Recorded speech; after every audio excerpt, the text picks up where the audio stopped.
बिस्मिल्लाहिर्रहमानिर्रहीम। अस्सलाम वालेकुम। कैसे हैं स्टूडेंट्स? उम्मीद करता हूँ कि आप सब खैरियत से होंगे। आज हम हमारा सब्जेक्ट है इंग्लिश 101। इसकी इंशाल्लाह मिड टर्म की तैयारी करेंगे और after watching this video you are able to crack your exam. इंशाल्लाह आपका पेपर बहुत अच्छा होगा ये वीडियो देखने के बाद इंशाल्लाह। अच्छा, इसमें मैंने नोट्स तैयार किए हैं इंग्लिश 101 के। तो इसमें लेक्चर वाइज आपको नोट्स प्रोवाइड किए जाएंगे, उसके इम्पोर्टेंट एमसीक्यूज़, फिर शॉर्ट क्वेश्चन और फिर लॉन्ग क्वेश्चन, और इसी तरह से पास्ट पेपर्स बनाए हुए हैं मैंने। ठीक है, इसके ये आपके हैंडआउट्स हैं। अच्छा, मैं आपको बताता चलूँ कि जो बेस्ट वे है तैयारी करने का किसी भी सब्जेक्ट की या इंग्लिश 101 को ले लें तो उसका तरीका ये है कि आप उसके जो लेक्चर्स हों प्लस हैंडआउट्स, ठीक है, इनको अच्छे तरीके से आप तैयारी करके चले जाएं तो आपका 100% पेपर क्लियर हो जाता है। ठीक है, और अगर आपके पास वक़्त नहीं है कि लेक्चर और हैंडआउट्स करने का वक़्त नहीं है कि आप सारे लेक्चर वॉच करें और फिर हैंडआउट्स को पढ़ें, तो वो स्टूडेंट क्या कर सकते हैं, वो स्टूडेंट ये नोट्स जो मैंने बनाए हैं द मर्सीफुल एकेडमी के, तो इन नोट्स को आप तैयार करके चले जाएं।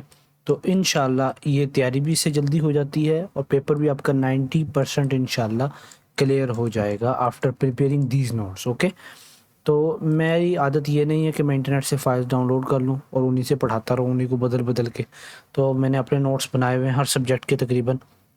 अगर आपको ये नोट्स चाहिए होंगे तो आप मुझे व्हाट्सअप नंबर ये स्क्रीन पे शो हो रहा है, आप इस पर रब्ता करेंगे तो आपको बहुत ही मुनासिब कीमत में ये नोट्स प्रोवाइड कर दिए जाएंगे। ठीक है, चलते हैं वीडियो को स्टार्ट करते हैं।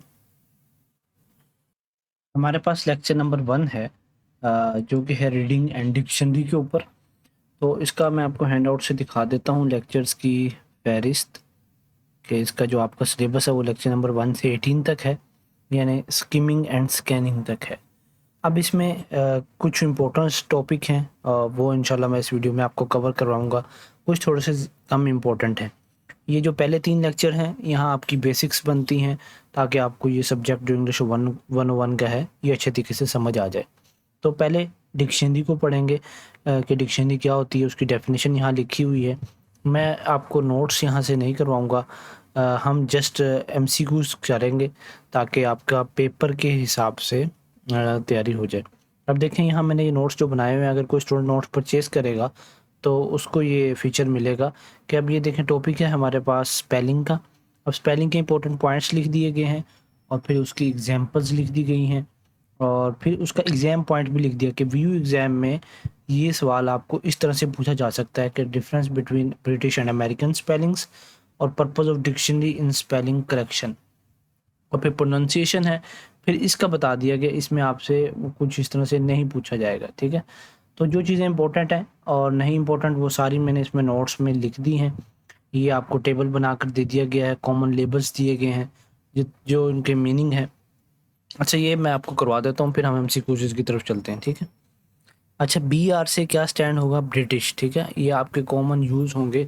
नेक्स्ट आप फ्यूचर में भी जाएंगे तो आपको डिफरेंट फील्ड्स के अंदर भी ये यूज़ करने पड़ेंगे वर्ड्स। ठीक है, जैसे कि मेरे ये कंप्यूटर है तो इसका यहाँ नहीं है, वैसे मैं कीबोर्ड सेटिंग में जाए ना तो वहाँ नज़र आता है ये चीज़ें। अच्छा जी, ए एम से मुराद क्या है? अमेरिकन। और एफ एम एल से क्या मुराद है? Formal language. ठीक है, और इनफॉर्मल से यानी I N F M L. ठीक है, और सी यू एल से मुराद है कोलोकियल। ठीक है, और एस एल जहाँ भी लिखा होगा तो उससे मुराद होगा स्लैंग, और ए आर सी एच से मुराद होगा आर्काइक। ठीक है, और ओ बी एस जहाँ भी लिखा होगा तो ऑब्सोलीट होगा। ठीक है, ये आपको इम्पोर्टेंट टेबल था, इसमें से आपका एक आधा एमसीक्यू लाजमी पेपर में बन के आता है। अच्छा जी, अब हम करेंगे एमसीक्यूज इसके। असल में मैंने ये सारी चीज़ें बड़ी डिटेल से बड़े अंदाज से बनाई हैं कि स्टूडेंट्स के जो पेपर है ना वो अच्छे हो जाए। अच्छा सॉरी, यहाँ मिड टर्म की तैयारी है, ये फाइनल टर्म लिखा गया। अच्छा, पहला एमसीक्यूज हमारे पास है, what is the primary purpose of a dictionary according to the lesson. जो प्राइमरी पर्पस हमारे पास है कि रिकॉर्ड करना वर्ड्स को और एक्सप्लेन करना उसकी यूजेज को, इसको हम प्राइमरी पर्पस कहेंगे। नेक्स्ट हमारे पास इसका एमसीक्यूज है कि why it is important to read beyond the first meaning of a word in a dictionary. तो इसका करेक्ट ऑप्शन हमारे पास है, वर्ड्स में have several meanings depending on context, यानी कंटेक्स्ट के हवाले से वर्ड्स के मीनिंग चेंज होते रहते हैं, इसलिए हमें उसके पहले फर्स्ट मीनिंग को डिक्शनरी में ढूंढना पड़ेगा। आगे है कि कौन सा लेबल है जो कि would most likely indicate that a word is no longer in current use. तो ये हमारे पास है ARCH। इससे मुराद आर्काइक है, referring to words no longer commonly use, यानी अब इसकी यूज़ इतनी खास नहीं है। आगे है कि guide words in a dictionary are mainly use to. अब ये हेल्प करते हैं लोकेट करने को वर्ड्स क्विकली को, यानी अगर आपने कोई भी वर्ड मालूम करना है तो ये आपको मदद करते हैं लोकेट करने में जल्दी से, ठीक है। नेक्स्ट हमारे पास है कि MCQs 5, व्हाट मेड गुल फील इम्पोर्टेंट, गल फील या गुल फील इम्पोर्टेंट। तो वह है his control over day light, his control over day light, ये इसका करेक्ट ऑप्शन है। आगे हमारे पास है कि why did raven ask gull for more light, gull है अच्छा नाम, अच्छा to remove the thorn properly, to remove the thorn properly. आगे हमारे पास है the story raven and the coming of daylight मेनली क्या एक्सप्लेन करती है, ओरिजिन ऑफ डे लाइट को एक्सप्लेन करती है। नेक्स्ट हमारे पास है कौन सी स्टेटमेंट है जो कि बेस्ट रिफ्लेक्ट करेगी lessons view of dictionary learning. तो इसका करेक्ट ऑप्शन हमारे पास है डिक्शनरीज मेक लर्नर इंडिपेंडेंट। अब स्टूडेंट देखें नोट्स में मैंने कितनी अच्छी चीज़ तरीके से तैयारी करवाई है कि पहले आपका MCQs नंबर लिखा है, ठीक है, और फिर उसकी स्टेटमेंट, फिर उसके ऑप्शंस, और फिर उसका करेक्ट आंसर, और फिर उसकी एक्सप्लेनेशन। अब एक MCQs करने से आपके कितने कंसेप्ट क्लियर हो गए, फ्यूचर में आपको ये कितना हेल्पफुल साबित होगा इसका आप अंदाज़ा नहीं कर सकते। अच्छा जी, व्हाट डज द लेबल को रिप्रेजेंट, तो हमने इसको पढ़ा था कोलोकियल, ठीक है। नेक्स्ट हमारे पास है MCQs कि why did Robin complain during the meeting. तो darkness affected life badly. Next हमारे पास है MCQ नंबर 11 का the main lesson from the town mouse and country mouse story is different people prefer different environment. तो इससे main lesson हमें क्या मिला था कि जो मुख्तलिफ लोग होंगे उनके डिफरेंट इन्वायरमेंट्स होंगे तो उसको डिफरेंट इन्वायरमेंट को प्रेफर करेंगे। नेक्स्ट हमारे पास है why are restrictive labels important in writing. तो इसका करेक्ट ऑप्शन हमारे पास है they show stability of language use. आगे हमारे पास MCQs लास्ट इसका है कि which feature of a dictionary helps in understanding language history. तो हमारे पास वर्ड ओरिजिन का जो फीचर है ये लैंग्वेज हिस्ट्री को समझने में मदद देता है। क्या कितने MCQs हैं इसके, हमारे पास लेक्चर के 15 MCQs हैं। अच्छा मुझसे गलती से यहाँ लिखा गया है कि जहाँ भी आपको नोट्स शो होंगे वीडियो में, तो जहाँ फाइनल लिखा हुआ तो मिड टर्म है, ठीक है। What type of story is raven and coming of daylight, तो ये मिथ स्टोरीज को हम कहेंगे। आगे है which statement about pronunciation is correct. तो वो हमारे पास है dictionary use pronunciation symbols and keys. ये इसका जनाब हमारे पास टिप्स आ गए हैं, को हम स्किप करते हैं, ये जो स्टूडेंट्स नोट्स को परचेज करेंगे तो उसके ही आएंगे। अच्छा क्योंकि ये आपका सब्जेक्ट इंग्लिश 101 का है तो मैंने सॉरी ऊपर कह दिया था क्योंकि वो जो पोस्टर में लिखा हुआ था कि इसके शॉर्ट क्वेश्चन भी होंगे लॉन्ग क्वेश्चन भी होंगे, तो इसकी कोई शॉर्ट क्वेश्चन कोई लॉन्ग क्वेश्चन आपके एग्जाम में नहीं आएंगे, जस्ट MCQs ही हैं, ठीक है। तो वो उसके लिए मैं आपसे माजरत करता हूँ क्योंकि इंग्लिश 201 के जो हैं उसके शॉर्ट क्वेश्चन भी आएंगे और लॉन्ग क्वेश्चन भी आएंगे, लेकिन इंग्लिश 101 के नहीं है। अच्छा लेसन नंबर 2 हमारा प्रोनाउंसिएशन के ऊपर है। पहला हमारे पास पार्ट 1 इसमें पढ़ेंगे why what are phonemic symbols. तो ये एग्जांपल दे दी गई, स्लैश ब्रैकेट जो होती हैं ये फोनेमिक सिंबल्स होते हैं। अच्छा जी, कंफ्यूजिंग जो इंग्लिश स्पेलिंग है ये लिख दिए गए हैं, वर्ड्स हैं, लेटर हैं, फिर उनकी प्रोनाउंसिएशन है। अब जैसे इसको अगर पढ़ें तो चोरस पढ़ा जाएगा, अब CH लेटर है तो ये क्या साउंड देगा, के की साउंड देगा। अब ये चर्च है, अगर इसको पढ़ा जाए तो हम पढ़ेंगे चे, ये चे की साउंड देगा, ये वाला चे, ठीक है। और फिर रैशन, तो रैशन TION ये किसकी साउंड है ना, शी की, ठीक है, रैशन। वैसे तो रैडियन पढ़ना चाहिए इसको, लेकिन मशीन किसकी साउंड दे रहा है, SH की, शी की साउंड दे रहा है।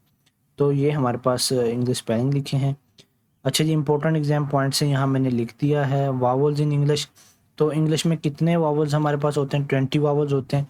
ये आपका इंपॉर्टेंट MCQs है। और शॉर्ट वावल हमारे पास 7 होते हैं और लॉन्ग वावल हमारे पास कितने होते हैं, 5 होते हैं। आगे है डिप्थोंग के बारे में। तो डिप्थोंग ऐसी साउंड होती है जो कि प्रोड्यूस की जाती है बाय कंबाइनिंग 2 वावल साउंड्स।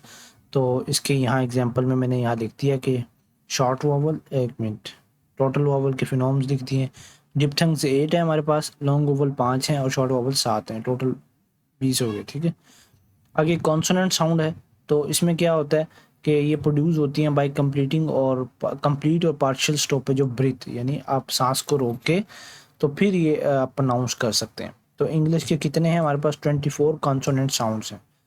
तो आगे स्ट्रेस इन इंग्लिश लिखा हुआ है और रूल अबाउट स्ट्रेस, यानी example of stress on first part, mother first part है, टेबल फर्स्ट पार्ट है, तो और आफ्टर भी फर्स्ट पार्ट है, लेकिन होटल हमारे पास लेटर पार्ट बनेगा। और ये सारे एग्जांपल्स यहाँ लिखी हुई हैं। ठीक है जी, तो ये सारे नोट्स मैंने बनाए हैं ईजी करके, अगर कोई स्टूडेंट चाहे तो वो मुझसे परचेज कर सकता है। ठीक है, उसको यहाँ से काफ़ी उसकी चीज़ें क्लियर हो जाएंगी। ये वोकेबलरी लिखी हुई है लेसन में से। अब ये फिल इन द ब्लैंक्स है। आपके इस पेपर में इंग्लिश 101 में करेक्ट वो भी आ जाते हैं कि करेक्ट कौन सा इसमें ये जो स्टेटमेंट दी हुई है करेक्ट है या इनकरेक्ट है। तो अच्छा जी, phonemic symbols are written inside slash brackets, English has 20 vowel phonemes और इंग्लिश कंटेन 24 कॉन्सोनेंट साउंड्स। तो ये सारी तकरीबन हमने कर ली हैं। Stress mean using extra force in pronunciation. तो बाकी हमारे पास है a bar code is ready by a scanner. आगे है long vowels contain 2 small dots. ठीक है, और computers are now an integral part of our lifes. तो ये खाली जगह है आपकी। और करेक्ट और इनकरेक्ट स्टेटमेंट कुछ इस तरह से आपकी बन के आ सकती हैं। आपने वीडियो को पॉज करके इनको देख लेना है। तो पंक्चुएशन बेस्ड क्वेश्चंस भी आते हैं, लेकिन वो इस चैप्टर में से नहीं आएंगे। पहला एमसीक्यूज हमारे पास है कि phonemic symbols are mainly use for indicate करने के लिए प्रोनाउंसिएशन। आगे है कि द लेटर सी एच और चोरस, ये किसकी आवाज़ देगा? हमें सी एच की साउंड देगा, बल्कि के की साउंड दे रहा, कोरस। इसको हम क्या पढ़ेंगे? कोरस। आगे है which word contain the S H sound through T I U N. क्या कह रहा है? Which word contains the S H sound through T I U N. तो वो हमारे पास है रेशन, यानी शी साउंड कौन से वर्ड से क्रिएट हो रही है? तो वो रेशन के वर्ड से क्रिएट हो रही है। ठीक है, नेक्स्ट हमारे पास एमसीक्यूज है। एमसीक्यूज नंबर 4 के how many diphthongs are there in English according to 8। अच्छा, पहले असल में मैंने आपको नोट्स करवा दी हैं। मैं नोट्स का आइडिया दे रहा था कि नोट्स कितने वैल्यूएबल हैं आपके पास जो मैंने बनाए हैं। तो बाकी ये सारी चीज़ें हमने वैसे कर ली हैं। ये भी हो गया एमसीक्यूज, ये भी हो गया है, और कंप्लीट और पार्शियल स्टॉपेज ऑफ ब्रीथ ये भी हो गया है। लॉन्ग वोवल्स जो है वो सिंबल्स किससे आइडेंटिफाई किया जाता है? वो 2 डॉट से आइडेंटिफाई किया जाता है। स्ट्रेस इन प्रोनाउंसिएशन मीन क्या है? एडिंग एक्स्ट्रा फोर्स, ये भी हो गया एमसीक्यूज। और ये नहीं हुआ डिफरेंट स्ट्रेस पैटर्न्स में change meaning and part of speech. तो words like rebel present change meaning according to stress, rebel, ठीक है, प्रेजेंट, तो ये अपना चेंज कर देते हैं। आगे in the sentence please present your work, the word present function as verb. ठीक है, वर्ब के यूज़ किया हमने। What replaced manual entries in banks, तो ये कंप्यूटर्स ने कर दी हैं। Scanner transfer barcode signals to a computer. ठीक है जी, नेक्स्ट हमारे पास इसका लास्ट एमसीक्यूज है थिक एंड थिन लाइंस, यानी बारकोड में क्या होते हैं? थिक भी लाइंस होती हैं और थिन भी होती हैं। अच्छा जी, इसमें इंपॉर्टेंट वर्ड्स हैं फर्स्ट टेस्ट प्रैक्टिस करने के लिए। तो ये स्टूडेंट इतने मल्टी फंक्शनल मैंने नोट्स तैयार किए हैं कि आप इसको सोच भी नहीं सकते। ठीक है जी, इसमें बहुत ज़्यादा वैल्यू क्रिएट की गई है नोट्स के अंदर, क्योंकि जो स्टूडेंट हैं बीएस इंग्लिश कर रहे हैं खसूसन, अब कुछ स्टूडेंट तो ऐसे होंगे जो कि कंप्यूटर साइंस के होंगे या किसी और सब्जेक्ट्स के होंगे, तो उनको तो मजबूरी में इंग्लिश 101 का सब्जेक्ट पढ़ना पड़ता है। लेकिन ये जो स्टूडेंट बीएस इंग्लिश करते हैं, तो उनके लिए अगर इसकी इंग्लिश 101 की बेस ना बनी ना, तो जितने मर्जी आगे सब्जेक्ट पढ़ लें उनमें वो सक्सेसफुल नहीं हो सकते। जी, लेक्चर नंबर 3 स्टार्ट हो चुका है हमारा। इसके जस्ट हम एमसीक्यूज ही करेंगे। तो एमसीक्यूज पोर्शन पे चले जाते हैं। ये आपका सब्जेक्ट वैसे बहुत इजी है, अगर इसको कोई पढ़े तो बहुत इजी सब्जेक्ट है। अगर अभी तक आपने हमारे चैनल को सब्सक्राइब नहीं किया तो आप हमारे चैनल को सब्सक्राइब भी कर दें और वीडियो को लाइक भी कर दें। अच्छा, ये जितने भी इसके एमसीक्यूज होंगे लेक्चर नंबर 3 के, तो ये कंसेप्चुअल होंगे, ठीक है। What is the topic of a paragraph? तो पैराग्राफ का जो टॉपिक होता है वो होता है subject of the whole paragraph, इसको कहते हैं हम टॉपिक, ठीक है। नेक्स्ट हमारे पास है a good reader can quickly identify topic of paragraph, यानी जो भी गुड रीडर होगा। और इम्पोर्टेंट एमसीक्यू जो हैं वो भी अभी यहीं लेक्चर नंबर 3 से स्टार्ट हुआ। पहले 2 लेक्चर हैं वो बुनियाद है, यानी इंट्रोडक्शन है कोरस की, बाकी वहाँ से इतना पेपर खासा नहीं आता, ठीक है जी। तो ये जो गुड रीडर होगा वो क्या करेगा, क्विकली आइडेंटिफाई कर लेगा टॉपिक ऑफ पैराग्राफ। नेक्स्ट हमारे पास एमसीक्यूज है according to the lesson what creates a group, तो कम्युनिकेशन क्रिएट्स अ ग्रुप, ठीक है। नेक्स्ट है which field studies plant activities and functions, तो हमारे पास है प्लांट फिजियोलॉजी। तो ये आपका इम्पोर्टेंट एमसीक्यूज था। नेक्स्ट हमारे पास है कि what is the major cause of poor reading according to the lesson, तो इनएक्यूरेट एंड स्लो रीडिंग ये नहीं है इतना खास। अच्छा जी, we statement best explain the topic sentence, तो हमें ये दिए गए हैं, तो इसमें कौन सी स्टेटमेंट है, it controls the paragraphs main idea, ये बेस्ट एक्सप्लेन कर रही है। आगे है what is emphasized in the paragraph about groups, तो हमारे पास करेक्ट ऑप्शन इसका है कम्युनिकेशन। और नेक्स्ट हमारे पास एमसीक्यूज है विच of the following is a sporting detail in text 4, तो ये आप नोट्स पढ़ेंगे तो उसके अंदर टेक्स्ट 4 है, लेकिन ये एमसीक्यूज उसमें पेपर में नहीं आएगा, ये भी नहीं आएगा। और एन एंग्जाइटी में physically appear as, correct option इसका है इंक्रीज्ड हार्ट एक्टिविटी, ठीक है। जब आप हार्ट एक्टिविटी इंक्रीज करेगी तो एंग्जाइटी फिजिकली अपेयर आपको होगी। अच्छा जी, which sentence best describe plant physiology, classification plant, naming of flowers, तो जो बेस्ट डिस्क्राइब कर रहा है मेरे ख्याल में स्टडी ऑफ प्लांट फंक्शंस है। आगे है the lesson clearly fear differs from anxiety because fear is response to real danger, ये इम्पोर्टेंट एमसीक्यूज आपका था। अच्छा, what is the purpose of sporting details, तो to explain the main idea is the main purpose of sporting details. तो ये हमारे पास correct and incorrect आगे हैं। तो physical closeness alone creates a group, ये तो इनकरेक्ट है क्योंकि ये क्रिएट करती है। तो plant physiology studies plant functions, ये भी करेक्ट है। और reading slowly saves academic time, नहीं ये इनकरेक्ट है। तो इस तरह से आपका इजी पेपर बन के आता है। Fear and anxiety are exactly same, ये भी इनकरेक्ट है। ये फिल इन द ब्लैंक्स है। The subject of the whole paragraph is called topic, तो ये सारी चीज़ें मैंने आपको वहाँ करवा दी हैं, ठीक है जी। नेक्स्ट हमारे पास है जनाब लेक्चर नंबर 3, बल्कि लेक्चर नंबर 4 की तरफ चलेंगे हम। इसके एमसीक्यूज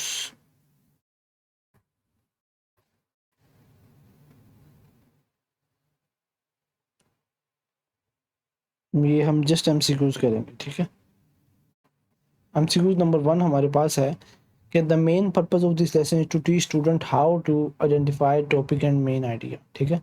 अब टॉपिक एंड मेन आइडिया को हम पढ़ रहे हैं। आगे है कि we statement best explain the basic idea of a computer. अच्छा, जो चीज़ें इंपॉर्टेंट नहीं है तो मैं उनको स्किप कर रहा हूँ, ठीक है। तो we statement best explain the basic idea of a computer, computer work without instruction, computer create information themselves, computer work through input signals. तो एवरी ह्यूमन प्रॉब्लम को तो नहीं सॉल्व करता, वर्क थ्रू इनपुट सिग्नल, ये important है, ठीक है। आगे है programs and information needed to solve problems are stored in memory, ये इंपॉर्टेंट एमसीक्यू था आपका। आगे है कि which of the following is not listed as a computer capability, तो ह्यूमन जजमेंट को हम कंप्यूटर कैपेबिलिटी में लिस्ट नहीं करेंगे। अरिथमेटिक ऑपरेशंस कंप्यूटर परफॉर्म करता है, कम्युनिकेशन करता है यूज़र के साथ, और कंट्रोलिंग डिवाइसेस भी इसी का काम है। नेक्स्ट हमारे पास है why are computers useless without communication with user, तो इसमें क्या होगा कि information can not be fed और रिसीव्ड बैक। आगे हमें 2 पेयर दिए गए हैं, इसमें कौन से जो पेयर हैं रिप्रेजेंट करते हैं इनपुट डिवाइसेस को, तो हमारे पास है disk drive and tap drive. CRT display screen is use for, ये CRT की जो डिस्प्ले स्क्रीन होती है किसके लिए यूज़ होती है स्टूडेंट्स, डिस्प्ले करने के लिए रिजल्ट्स को। आगे है computers can decide numerical comparisons, कौन सी स्टेटमेंट है जो कि बेस्ट डिस्क्राइब करती है कंप्यूटर ओरिजिनलिटी को, कि computers have no originality. Computers perform operations almost instantaneously because electric pulses move the speed of light. अच्छा, ये भी इम्पोर्टेंट नहीं है। अच्छा, we statement is fast according to the lesson. तो हमें स्टेटमेंट्स दी गई हैं। Computers become bored after long work. इसने क्या बोर होना, ये तो होता ही नहीं है बोर। ठीक है, तो नेक्स्ट हमारे पास इसका लेक्चर स्टार्ट हो रहा है। After which word best describe the speed of computer operations, तो हमारे पास है इंस्टेंटेनियस। आगे हमारे पास है the sporting idea in paragraph 4 main include example of devices, ये भी इंपॉर्टेंट नहीं है। अच्छा जी, टॉपिक का मेन आइडिया जो होता है ये कर लेते हैं हम, कि टॉपिक जो होगा वो सब्जेक्ट और पैराग्राफ होगा, और मेन आइडिया सेंट्रल थॉट होता है, और स्पोर्टिंग आइडियाज़ यानी स्पोर्टिंग डिटेल्स, और मेमोरी क्या होती है, store program data. Input devices हमारे पास card reader, tab drive, keyboard, mouse, ये इनपुट है। आउटपुट हमारे पास प्रिंटर है, सीआरटी है, मॉनिटर है, तो ये सारी आउटपुट डिवाइसेस हैं। कंप्यूटर डिसीजन जो होते हैं वो लॉजिकल कंपैरिजन होते हैं ओनली, और कंप्यूटर में लिमिटेशंस जो होती हैं वो नो ओरिजिनलिटी होती हैं। अच्छा, ये हमने 4 लेक्चर कर लिए हैं। अभी हम चलेंगे लेक्चर नंबर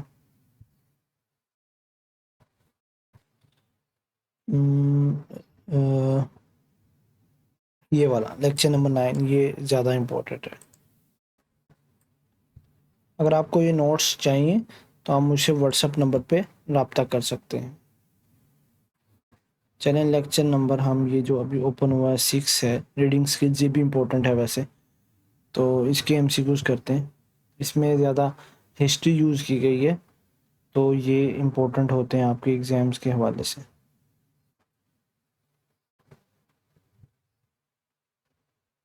पहला एमसीक्यूज है कि what was the first calculating device, तो वो हमारे पास थी ह्यूमन फिंगर्स, यानी हमारे हाथों पर गिनती होती थी। Why do human count in tens, क्यों ह्यूमन जो है वो काउंट करते हैं 10 में, ड्यू टू एबेकस, बल्कि बिकॉज ह्यूमन हैव 10 फिंगर्स, यानी 10 फिंगर्स हैं।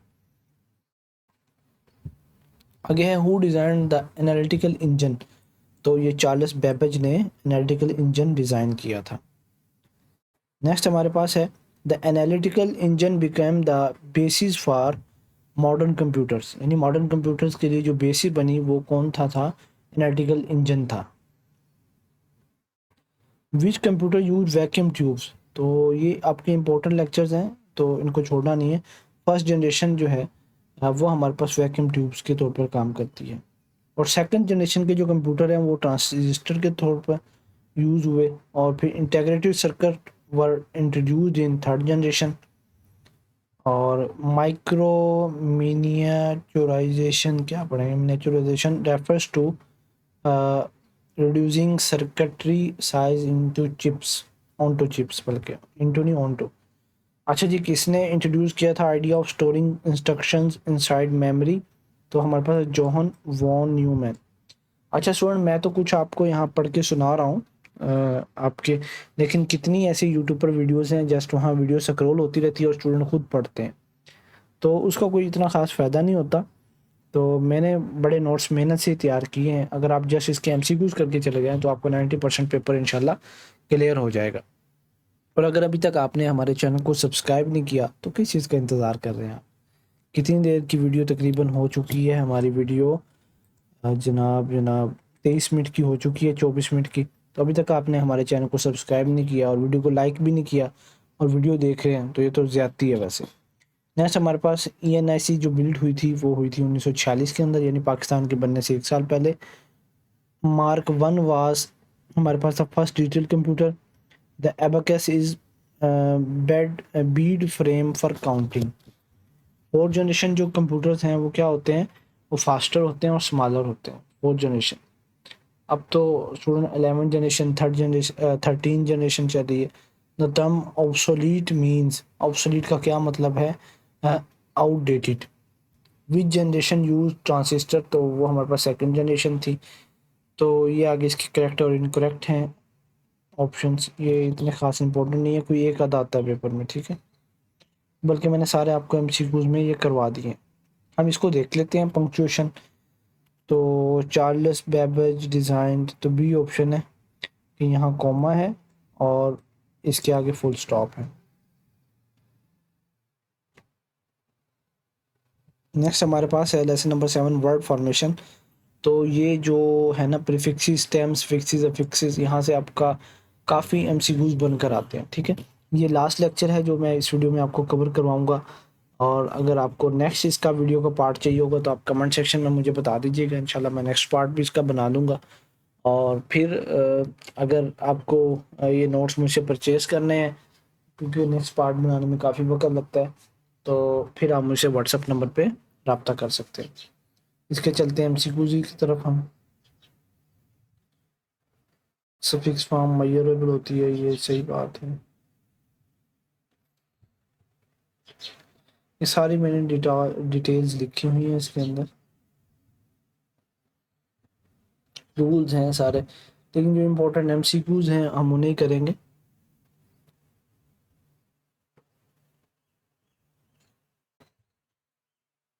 अच्छा जी, स्टेम ऑफ वर्ड कौन क्या होती है, वो हमारे पास द रूट बेसिक फॉर्म, इसे हम कहते हैं स्टेम ऑफ वर्ड। ये पहला एमसीक्यूज हमारे पास हो गया है।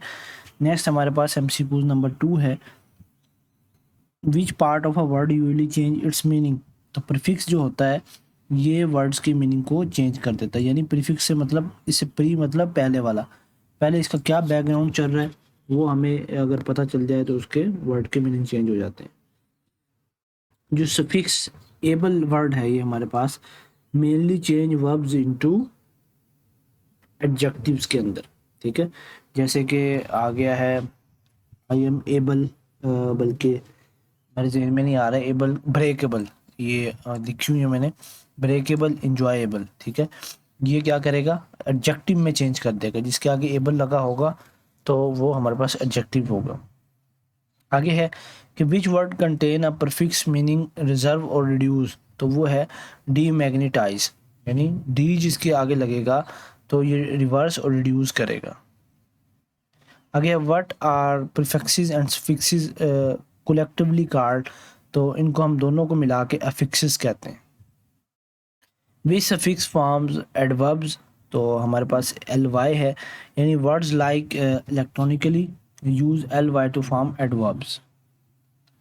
आगे नेक्स्ट है the word operator contain a suffix meaning a person who. ठीक है, a person who. Next MCQs है कि which of the following is a noun forming suffix, तो ये हमारे पास नेस, ये नाउन फॉर्मिंग है। आगे है कि what usually happens when a base word ends in E before adding a suffix, तो ई में बी ड्रॉप। ठीक है, ई को हम क्या करेंगे ड्रॉप कर देंगे, वाई में चेंज नहीं करेंगे और नथिंग चेंज भी, यानी ई को हम क्या करेंगे ड्रॉप करेंगे। जैसे कि मैच्योर के अंदर हम मैच्योरिटी जब बनाएंगे तो इसका ई हम ड्रॉप कर देंगे। The word harmonious demonstrate which spelling change, तो ये है changing Y to I, harmony, harmony होता है ना लफ्ज़, तो हारमोनियस जब हम इसको चेंज करेंगे तो वाई इंटू आई। अच्छा जी, वी सफिक्स फॉर्म्स वर्ब्स, तो आई जेड ई हमारे लिखा हुआ है, तो अब ज़रूरी नहीं है कि यही एग्जाम्पल आपकी आएगी, अब आपको खुद जहन में रखना है कि किस वर्ड के बाद कौन सा वर्ड चेंज होगा। ठीक है, वी सफिक्स फॉर्म्स वर्ब्स, तो आई जेड ई। ठीक है, computerize. Which word is an adjective found with less, तो ये केयरलेस इसका करेक्ट ऑप्शन है। नेक्स्ट हमारे पास है which statement about prefixes is true, they usually change meanings. ठीक है, प्रीफिक्सेस चेंज कर देते हैं मीनिंग्स को। आगे जो सफिक्स है मेंट, मेंट जनरली एक्सप्रेस करता है स्टेट और एक्शन को, यानी मेजरमेंट। आगे take action. Which word family belongs to communication, तो कम्युनिकेटिव फैमिली है वही बिलोंग करेगी। नेक्स्ट क्वेश्चन नंबर 16 हमारे पास है एमसीक्यूज कि कौन सा सेंटेंस है जो करेक्टली एक्सप्लेन कर रहा है इमेजरेबल को, तो opposite of measurable, correctly explaining the immeasurable words. Okay, तो इसकी रिवीजन शीट मैंने बना दी है, आप अगर देखना चाहें तो उसको देख सकते हैं। आगे नेक्स्ट हमारे पास हम प्रीफिक्सेस को डिटेल से पढ़ेंगे, फिर सफिक्सेस को, प्रीफिक्सेस तो सारी चीज़ों को पढ़ेंगे, सिनोनिम्स, एंटोनिम्स, तो स्टूडेंट्स आज की वीडियो बस इतनी ही। नेक्स्ट अगर आपको इसका पार्ट 2 चाहिए तो आप मुझे कमेंट सेक्शन में लाजमी बताइएगा, और मैं तो आपको रिकमेंड करूँगा कि नोट्स परचेज़ कर लें। इंशाल्लाह after preparing these notes you will crack your exam. आपकी इंग्लिश की एक अच्छी बुनियाद बनेगी जो कि सारी ज़िंदगी आपको काम आएगी। जज़ाकल्लाह।